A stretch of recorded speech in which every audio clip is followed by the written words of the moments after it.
Kulturno-umetniškem društvu Artoteka Bela krajina, ki je v skoraj 20 letih obstoja priredilo veliko razstav svojih članov, so tokratno postavili med kopalniško opremo v razstavnem salonu Metliške Kolpe. Na prvi pogled nenavadno mesto za slike, vendar te s svojo razgibanostjo in barvitostjo odlično dopolnjujejo strogo kopalniško oblikovanje.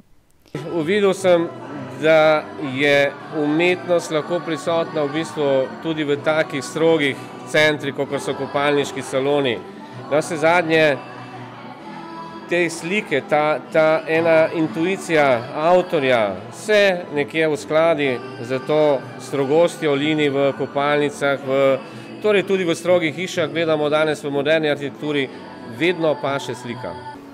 Sem bil tako prijetno presenečen, da so kolegi tako s takim občutkom za prostor, za barve, nevsiljivo opremili ta lokal. V bistvu je ta razstava bila verjetno zamišljena strani Kolpe, tako kot Artoteke, da se nekje skupaj najdemo in da vsak zaradi te dodane vrednosti nekako odnese.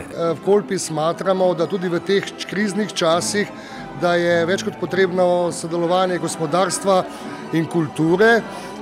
Mislimo, da je postavitev v salonu dobrodošla, bom rekel, za oba in da predvsem poživijo salon. Navsezadnje naš salon hodijo stranke iz cele Slovenije in bodo si lahko ogledali tako kopalniško opremo kot te čudovite slike in jaz upam, da bojo uživali. Skoraj 30 ljubiteljskih in akademskih slikarjev in kiparjev, članov Artoteke, je med kopalniškimi kadmi in ogledali ter v tuš kabinah razstavilo 50 slik.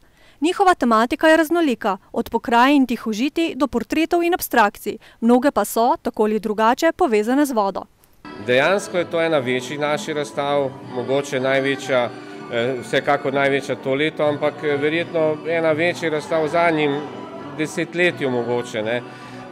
Vsi smo zelo zadovoljni, ker te slike so nekje v novem prostoru, ki nismo vajeni in vsakem je všeč. Avtorjem je všeč, pa tudi obiskovalcem samega salona je to kar všeč. Ja, jaz mislim, da je čudovit prostor, zelo pašejo ta dela, posebno te žive barve v ta ambient, v ta prostor, ker se ljudje tu srečujejo, nakupujejo, mogoče bojo se našli v kakšni sliki, da jim bo všeč in bo ta prostor še bolj lep. Verjamem, da bo ta razstava imela od primeren odziv in da bomo tako eni kot drugi spoštovali to kvaliteto in vsaj občasno nadaljevali taka srečanja. Na ogled postavljene slike so zelo različnih stilov in formatov, od zelo modernih, abstraktnih do zelo realističnih. To odlikuje kolektiv, ki je zelo raznolik po pristopu, vsak ima svojo tehniko, vsak ima svojo roko, vsakega svoja roka uboga po svoje in danes se to recimo opaži in zato mogoče tudi je vsaka, to se mi je zelo fajn, da vsaka taka različnost našla svoje mesto. Zdaj se nam pridružujejo mladi člani, kar je zelo dobro, tako da se mi starejši moramo malo umakniti.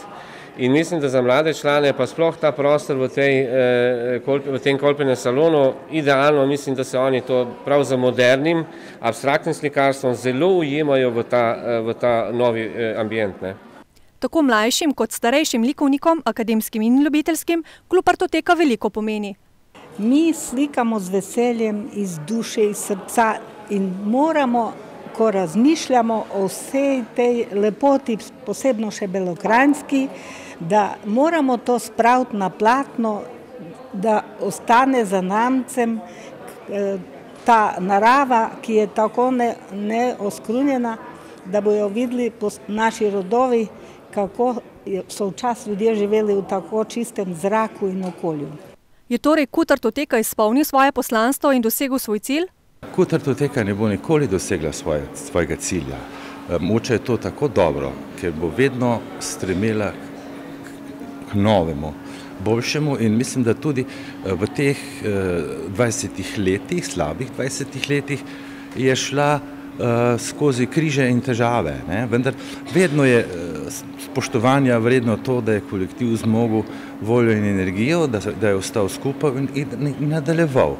In tudi zdaj je z novimi mladimi člani Artoteka ponovno v ustvarjalnem zagonu, je prepričan njen prvi predsednik Jožef Vrščaj.